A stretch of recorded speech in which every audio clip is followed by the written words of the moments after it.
footballing world, anything can happen. From underdog tales to stunning upsets, and even fairy tales that defy all odds, the beautiful game is full of surprises. While Euro 2024 is just around the corner, let me tell you a story that happened in the Euro 1992. This is a fairy tale of a football champion, the 1992 Denmark. The team was eliminated in the qualifying rounds but stylishly became the European champions in Gothenburg, Sweden, on June 26, 1992. Perhaps, this story should have started in Eastern Europe at that time. Political turbulence ends with civil war and a reformation of a country. While the Soviet Union crumbled and reformed into a Commonwealth countries called CIS, a domino effect fell on Yugoslavia in 1991. Croatia, Slovenia, and Bosnia declared their independence from the Federation, and then, on the 31st of May 1992, the Balkan War erupted. Yugoslavia football had a bright future awaited after they won the 1987 FIFA World Youth Championship in Chile with their golden generation, such as Zvonimir Boban, Robert Prosinecki, Davor Suker and Predrag Mijatovic. In 1991, Red Star Belgrade won the European Champions League, with most players selected for the national squad, but within a year, their dream collapsed. By the end of May 1991, Yugoslavia was engulfed by civil war, and their war crimes had an impact on UN sanctions on Yugoslavia. The war stole away their dream of football glory for decades. Summer 1992 Denmark, they lost as group runners-up in qualification matches, and everyone wanted to forget football for a while. Meanwhile, the manager, Richard Møller Nielsen, wanted to renovate his kitchen. Peter Schmeichel, one of the star players, also had a lousy season with Manchester United on his first appearance in the Premier League with losses 2 weeks before. Nobody is ready, but they were told to play against CIS for a friendly match in the coming week. By merit, Denmark was unqualified, but due to Yugoslavia's political sanction, UEFA dialed Denmark's Football Association, and they were given honorary participation as the group's runner-up. Surprised but prepared, Danish player Kim Vilfert, when interviewed by the BBC in 2012, said they were prepared.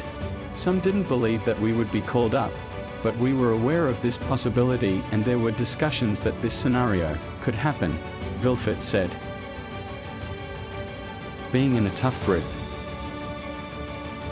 Denmark was in Group A, alongside the host, Sweden, their traditional rival, and two top teams, France and England.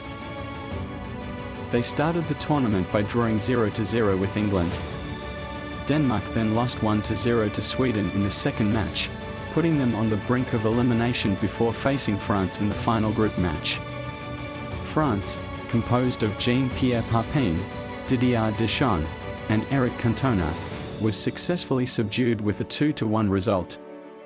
Denmark qualified for the semi-finals as the group runners-up, following Sweden. European champions await in the semi-finals. The defending champions, the Netherlands, awaited in the semi-finals. On paper, the Irani squad was considered the hot favorite and expected to easily advance to the final to meet Germany. Denmark didn't let that happen. Taming the reigning European Lions, they drew 2-2 throughout the 120 minutes of play with a brace by Henrik Larsson. The match was dragged into penalty shootouts. Dutch hero of Euro 1988, Marco van Basten, failed to convert a penalty after it was saved by the new Manchester United goalkeeper, Peter Schmeichel. Defender Kim Christoph ultimately secured Denmark's spot in the final by scoring the final penalty. World champions become the final hurdle. West Germany, the world champions after defeating Argentina in the 1990 final in Italy, had now become a united country following the fall of the Berlin Wall. Jürgen Klinsmann, Karl-Heinz Riedel, and Stefan Effenberg posed the main threats to Denmark's fairytale quest. Schmeichel was busy between the posts, saving 3 dangerous attempts by Germany. In the 19th minute, Denmark managed to break the deadlock through a goal from midfielder John Jensen. The Brøndby midfielder, who had only scored 1 goal in 48 caps, secured his second goal with a powerful shot that beat goalkeeper Bodo Illgner. Germany tried to equalize, but Denmark remained firm. They dropped deep and played narrowly to stifle Germany's attacking movements.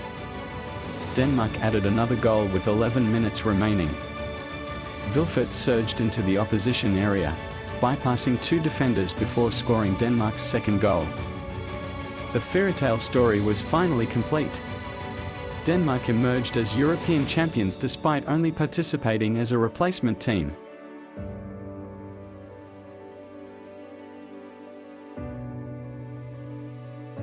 The back pass rule abuse.